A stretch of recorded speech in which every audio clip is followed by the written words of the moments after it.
ఈ నోటితోనే దీర్ఘశాంతంతో కూడిన మాటలు, కృపలో దాచే మాటలు, కృపలో రక్షించే మాటలు, కృపను చూపించే మాటలు, కనికరంతో కూడిన మాటలు, జాలితో కూడిన మాటలు, దయతో కూడిన మాటలు, దయాలత్వంతో కూడిన మాటలు, సాత్వికంతో కూడిన మాటలు, ఆశా నిగ్రహంతో కూడిన మాటలు, సమాధానకరమైన మాటలు మనం ఇతరులతోనే మనం మాట్లాడే వారంగా ఉండాలి అని చెప్తున్న దేవుడు. అలా మాట్లాడే వారంగా ఉంటే మన హృదయం పరిశుద్ధంగా ఉంటుంది అంటున్న దేవుడు. దేవునికి దగ్గరయ్యే వారంగా ఉంటాం. దేవుని ఆశీర్వాదాలు, దేవుని మేలు మనం పొందుకునే వారంగా ఉంటాం. అందుకే దేవుడు అంటాడు, చెడు మాటలు పలకటం వల్ల మనం ఎక్కడికి వెళ్ళినా కానీ అక్కడ చెడ్డ పేరు తెచ్చుకునే వారంగా ఉంటాం.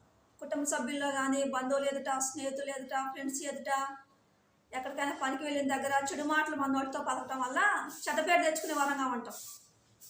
దానివల్ల మనకు శిక్షలు వస్తాయి అంటున్న దేవుడు. చెడు మాటలు పలకటం వల్ల ఎదుటివారు మనల్ని శిక్షించేవారుగా ఉంటారు. మనం చెడు మాటలు ఇతరులతో మాట్లాడటం వల్ల ఇతరులు మనల్ని శిక్షించేవారుగా ఉంటారు. ఇతరులు మన మీద కోప్పడేవారుగా ఉంటారు.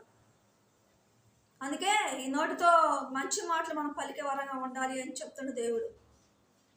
అందుకే దేవుడు అంటాడు, సామెతల గ్రంథము 12వ అధ్యాయము 13వ వచనం చదువుకుందాం. పెదవుల వలన దోషము అపాయకరమైన ఉరి, నీతిమంతుడు ఆపదను తప్పించుకును. ఏంటంట, దేవుని జ్ఞానం కలిగిన వారు ఈ నోటితో మంచి మాటలు పలికేవారుగా ఉంటారంట. ఇంట్లో ఉన్నా కానీ, ఎక్కడికైనా బయటికి వెళ్ళిన దగ్గర కానీ, ఆఫీస్కి వెళ్ళిన దగ్గర కానీ,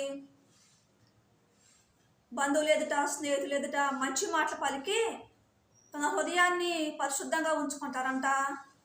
అన్ని అవమానాల నుంచి, నిందల నుంచి, కష్టాల నుంచి, బాధల నుంచి తప్పించుకునేవారుగా ఉంటారంట. జ్ఞానం లేని వారంట ఈ నోటితోని ఎక్కడికి వెళ్ళినా కానీ జాలి, దయ, కనికరం లేని మాటలు, పగతో కూడిన మాటలు, ద్వేషాలతో కూడిన మాటలు, కోపంతో కూడిన మాటలు పలికేవారుగా ఉంటారంట. ఇతరులను శిక్షించే మాటలు, ఇతరులని బాధ పెట్టే మాటలు, ఇతరులని హింసించే మాటలు, అలా మాట్లాడటం వల్ల ఇతరులతోని మనం శిక్షించబడే వారంగా ఉంటాం. మనం అందరి ఎదుట చెడ్డ పేరు తెచ్చుకునే వారంగా ఉంటాం.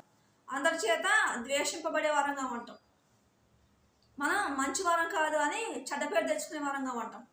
చెడు మాటలు పలకటం వల్ల మన హృదయం కూడా పాడైపోద్ది అంటాడు దేవుడు. మనుషులకు కూడా దూరం అయిపోయే వారంగా ఉంటాం. చెడు మాటలు పలకటం వల్ల మనుషులు కూడా మనల్ని ఎవరు కూడా ప్రేమించరు. సామెతల గ్రంథం 15వ అధ్యాయము 2వ వచనం చదువుకుందాం. జ్ఞానుల నాలుక మనోహరమైన జ్ఞానాంశములను పలుకును, బుద్ధిహీనుల నోరు మూఢవాక్యములను కుమ్మరించును.